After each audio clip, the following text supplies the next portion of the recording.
یہ جو district administration ہے یہ انڈر فائر ہمیشہ کیوں آ جاتی ہے؟ اس پہ خرچہ بہت کم ہوتا ہے اور ڈیلیوری اس لحاظ سے بہتر ہوتی ہے.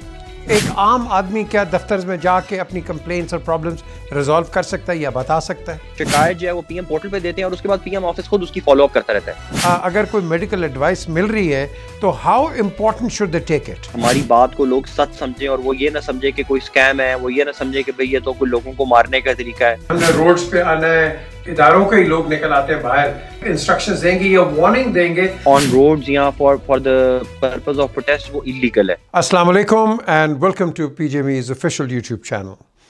آج ہم بات کریں گے ہماری جو ایڈمنسٹریشن ہے, اور وہ بھی بات کریں گے کہ ایڈمنسٹریشن جب کوئی کام کرتی ہے تو وہ ایک تنقید کا ایک شکار بن جاتی ہے. یہ ہماری یہ ایک آپ کہہ لو کہ ہماری انکمبنٹ پالیسی ہے رائٹ فرام ٹائم میموریل, لیکن ایک کے لیے سوٹ کرتی ہے, دوسرا کہتا ہے نہیں ہمارے لیے نہیں سوٹ کرتی. ایک آتا ہے وہ کہتا ہے نہیں ہم ٹھیک تھے, یہ غلط اب ہو گئے. جب کوئی اور ہوتا ہے اور سٹوری چینج ہوتی رہتی ہے. آج میں نے کہا میں آج ایک ایسی شخصیت سے بات کروں کہ جو کہ ایک ڈسٹرکٹ ایڈمنسٹریشن کو جانتے ہیں, and he is deputy commissioner of Islamabad, Hamza Shafqat.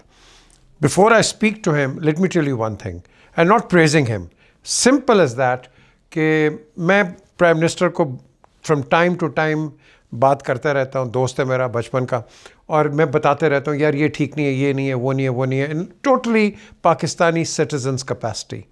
تو ایک دن میں نے کہا یار میں جاتا ہوں راول ڈیم کے پاس, and it is so filthy, and here you are as prime minister telling everybody کہ پاکستان اتنا صاف ہے. Honest to god, Hamza Shafqaat was deputed and he clean the Rawal dam. جا کے دیکھ لو آپ, and it is a sight worth visiting. اب یہ ہوتی ہے امپلیمنٹیشن, باقی دیکھو کام تو چلتے رہتے ہیں. تو اسی لیے اگر کوئی مجھے کہتے ہیں نا کہ who do you think is a doer in the government, تو میں کہتا ہوں حمزہ شفقات, کہیں بھی ہو. I said publicly and openly. تو آج I asked him to come along and speak to me. تو سب سے پہلے آپ کو السلام علیکم کہوں گا, اور حمزہ میں آپ سے یہ پوچھنا چاہوں گا کہ یہ جو ڈسٹرکٹ ایڈمنسٹریشن ہے یہ انڈر فائر ہمیشہ کیوں آ جاتی ہے؟ بسم اللہ الرحمن الرحیم. Sir thank you so much for your kind words. I really feel honoured کہ آپ نے یہ باتیں ساری کی ہیں. Sir thank you so much. Sir basically district administration جو ہے اس کا جو مین ٹاسک ہوتا ہے وہ ایک تو ایک جنرل ایڈمنسٹریشن ہوتی ہے, اس کے علاوہ ڈیزاسٹر مینجمنٹ ہوتی ہے, اور اس کے علاوہ ضلع کے اندر جتنے بھی چھوٹے موٹے محکمے ہیں ان کے درمیان کوآرڈینیشن کرنا, ان تک گورنمنٹ کی ساری باتیں پہنچانا, گورنمنٹ کے جتنی انیشیٹوز ہیں ان کو کمپلیٹ کرنا. اور یہ کیونکہ گورنمنٹس بھی چینج ہوتی رہتی ہیں, ڈائریکشنز بھی چینج ہوتی رہتی ہیں, اور اس لیے پھر یہ ہمیشہ فائر فائٹنگ کے موڈ میں رہتی ہے ڈسٹرکٹ ایڈمنسٹریشن. کہ جیسی ڈائریکشنز آئیں اچانک کچھ کر دیا, پھر کوئی لا اینڈ آرڈر سچویشن ہوئی پھر کچھ کر دیا, پھر اچانک کلین گرین کیمپین سٹارٹ ہو جاتی ہے تو ادھر چلے گئے, وہاں سے نکلے تو کوئی شہر میں کوئی مگنگ انسیڈنٹ زیادہ سٹارٹ ہو گیا تو اس پہ فوکس ہو گیا. تو یہ آن دا گو ہر وقت یہ چلتی رہتی ہے, اور اس کا یہ اسٹرکچر بھی ایسا ہی ہے. اور اس کا فائدہ یہ ہے کہ بڑے کم ریسورسز میں, بجائے اس کے کہ ہم ہر چیز کے لیے ایک علیحدہ محکمہ کھڑا کرتے رہے, ڈسٹرکٹ ایڈمنسٹریشن ایک ایسی چھوٹی سی انتظامیہ ہوتی ہے. جیسے ایک ڈی سی ہے, میرے ساتھ 6 اسسٹنٹ کمشنرز ہیں, اور ہم پورے کے پورے اسلام آباد کے جتنے بھی گورنمنٹ کے انیشیٹوز ہیں ان کو ایگزیکیوٹ کرواتے رہتے ہیں. تو اس پہ خرچہ بہت کم ہوتا ہے اور ڈیلیوری اس لحاظ سے بہتر ہوتی ہے. اچھا, ایک زمانے میں district administration was very difficult to be let's say to be accessed. آج ایک عام آدمی کیا دفتر میں جا کے اپنی کمپلینٹس اور پرابلمس ریزالو کر سکتا ہے یا بتا سکتا ہے؟ سول سروس کی تیاری کر رہے تھے آج سے 15 سال پہلے, جب امتحان دیتے تھے تو یہی سنتے تھے کہ جی ڈی سی آفس میں کام پڑ جائے تو بہت ہی مصیبت ہی پڑ جاتی ہے, آفیسر ملے بھی تو ان کے اندر ایٹیچیوڈ کا ایشو ہو جاتا ہے. لیکن ابھی ان دا لاسٹ 10 اور 15 ایئرز بہت زیادہ چینج ہو گئی ہے, ڈراسٹکلی چینج ہو گئی ہے. اب صرف ہماری پرفارمنس مانیٹر کرنے کے لیے پرائم منسٹر صاحب نے ایک P M D U portal بنایا ہوا ہے, سٹیزن پورٹل. اس میں جتنی بھی درخواستیں ہیں اس کے لیے اب لوگوں کو ہمارے دفتر میں نہیں آنا پڑتا, ہمارے آر این آئی میں درخواست ریسیو نہیں کرانی پڑتی. وہ صرف اپنی شکایت جو ہے وہ پی ایم پورٹل پہ دیتے ہیں اور اس کے بعد پی ایم آفس خود اس کی فالو اپ کرتا رہتا ہے. صرف 2 سال میں اسلام آباد انتظامیہ نے بغیر کسی بندے کو بلائے ہوئے,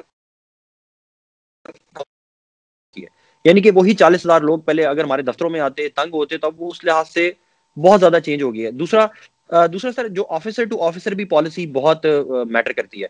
جس طرح میں نے اپنا پورا آفس کھلا ہوتا ہے, ہم ٹویٹر کے اوپر بھی ہر وقت اویلیبل ہے, سوشل میڈیا پہ بھی اویلیبل ہے, ہم نے واٹس ایپ کنٹرول رومز بھی بنائے, فیسیلیٹیشن بنائے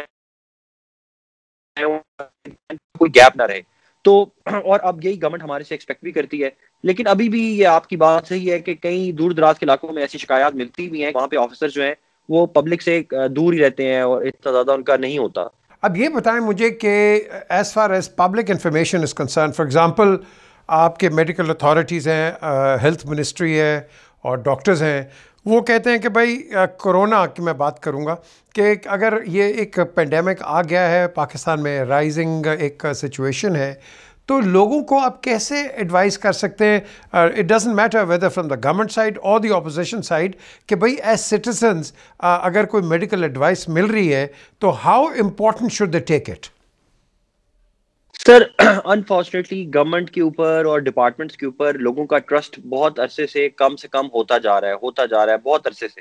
اور اس کے لیے ہمیں بہت زیادہ ایفرٹ کرنی پڑتی ہے کہ ہماری بات کو لوگ سچ سمجھیں, اور وہ یہ نہ سمجھے کہ کوئی اسکیم ہے, وہ یہ نہ سمجھے کہ بھئی یہ تو کوئی لوگوں کو مارنے کا طریقہ ہے.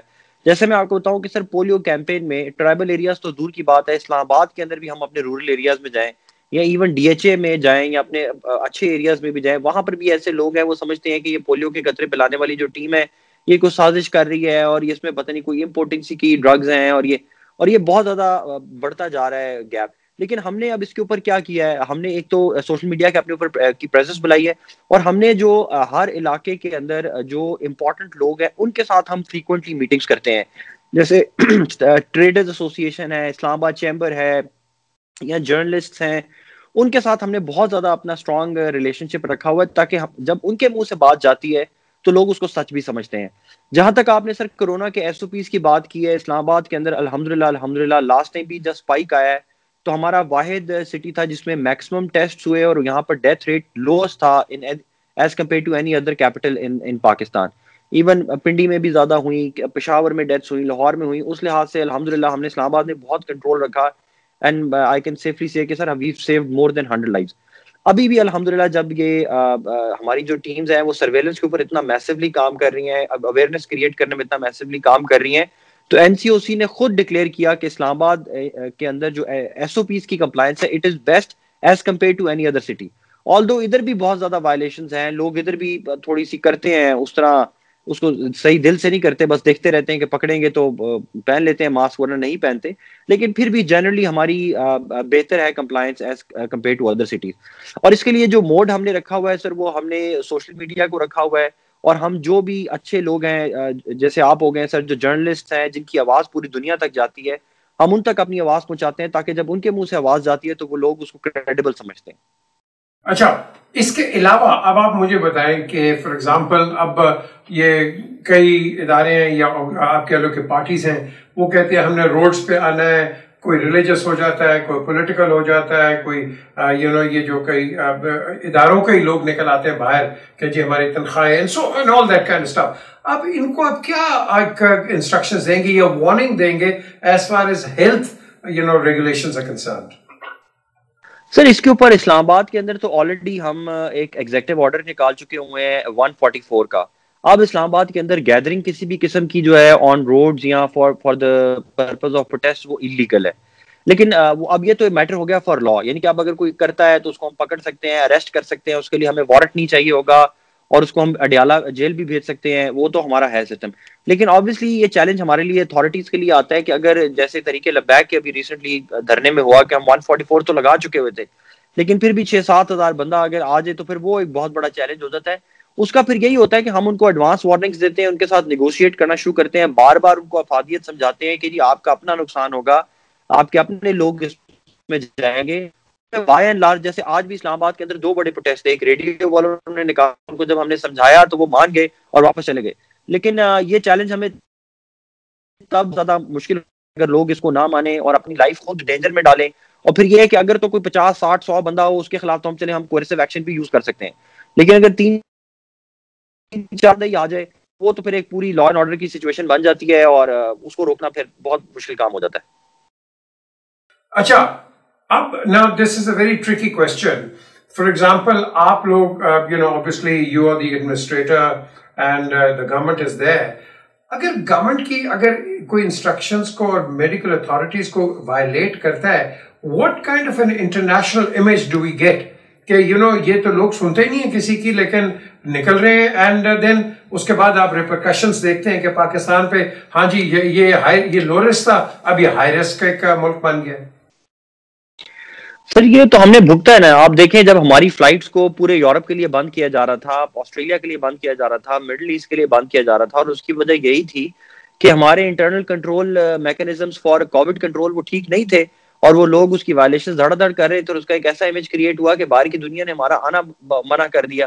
اور آپ اس سے پہلے بھی سر دیکھیں کہ پہلے پولیو میں بھی ہم نے یہی بھگتا کہ جب ہم پولیو کے اندر صحیح کام نہیں کیے، بچوں کو قطرے نہیں پلائے، تو اب دنیا میں جب ہم اترتے ہیں، ایون مڈل ایسٹ میں چلے جائیں گے، ایون سعودی عرب میں بھی چلے جائیں، تو وہاں پر اتنی بدتمیزی سے لوگوں کو لائن میں کھڑا کر کے پاکستانیوں کے منہ میں قطرے ڈالے جاتے ہیں، جو کہ بڑا ایک ہیوملیٹنگ ہو جاتا ہے. اور ابھی بھی یہ ہے کہ اگر یہ وائلیشنز ہوتی ہیں تو نہ صرف لوگ اپنی جانوں کو خطرے میں ڈال رہے ہیں، بلکہ یہ تو ایک پبلک ایٹ لارج کو نقصان پہنچایا جا رہا ہے. اور میں سمجھتا ہوں کہ اس کے اوپر اپروپریٹ لیول کے اوپر لوگوں کو اس پہ تھنکنگ کرنی چاہیے. اور اس کو اب فی الحال کے لیے اگلے مہینے کے لیے جبکہ اسپائک چل رہی ہے، اب دیکھیں دسمبر کے لیے ہمیں میڈیکل اتھارٹیز نے بتایا ہے کہ گرمیوں کے اندر اگر کرونا وائرس 4 یا 5 گھنٹے زندہ رہتا تھا آن سرفیس، سردیوں میں اور اسپیشلی اسلام آباد زیادہ کیونکہ ٹھنڈا ہے as compared to other cities of Punjab, تو اسلام آباد کے اندر یہ 2 سے 2.5 دن تک زندہ رہتا ہے. تو اب اور آپ کو پتا ہے کہ یہ ایئر سے بھی اس کی انفیکشن ہوتی ہے، یہ جو موئسچر منہ سے نکلتا ہے سلائیوا کے تھرو، اس کے تھرو بھی ہو رہی ہوتی ہے. تو یہ ایک اور میں سمجھتا ہوں کہ نہ صرف سر یہ لا کی تو وائلیشن ہے ہی ہے، یہ تو شاید اسلام کے بھی قوانین کی وائلیشن ہے کہ اگر آپ دوسرے لوگوں کی زندگی کو خطرے میں ڈال رہے ہیں جانتے بوجھتے ہوئے کہ یہ اس سے لوگ مر بھی سکتے ہیں. آپ کو پتا ہے سر اسلام آباد کے اندر ہماری 315 ڈیتھس ہوئی ہیں ٹوٹل پچھلے 8 مہینے میں. ان 315 ڈیتھس میں سے 200 سے زیادہ ڈیتھس ان لوگوں کی ہوئی ہیں جن کی عمر 55 سے ابو تھی. تو ہماری اولڈ ایج پاپولیشن تو بہت زیادہ رسک میں ہے. تو ان لوگوں کو بلانا پھر وہ میں سمجھتا ہوں کہ سر یہ بالکل ایڈوائزبل نہیں ہے. اور اگر کوئی کرنا بھی ہے تو کم از کم جو دسمبر کا مہینہ ہے اور جنوری کا مہینہ ہے، اس میں تو کسی صورت کسی قسم کی گیدرنگ جو ہے وہ کرنا مناسب نہیں ہے. حمزہ Shafqat, thank you very much for your time. I'm sure لوگ بڑے enlightened ہوں گے with the information you've given to the people, because at the end of the day حکومت کا کام ہوتا ہے لوگوں کی سیفٹی اور ان کا benefit وہ دیکھتی ہے. And well, I'm so happy that you've been here to give all of that. So inshallah آپ سے بات ہوتی رہے گی, آپ سے انفارمیشن لیتے رہیں گے کہ لوگوں اور عوام کا فائدہ کیسے ہو. Look after yourself and look after the interests of Pakistan.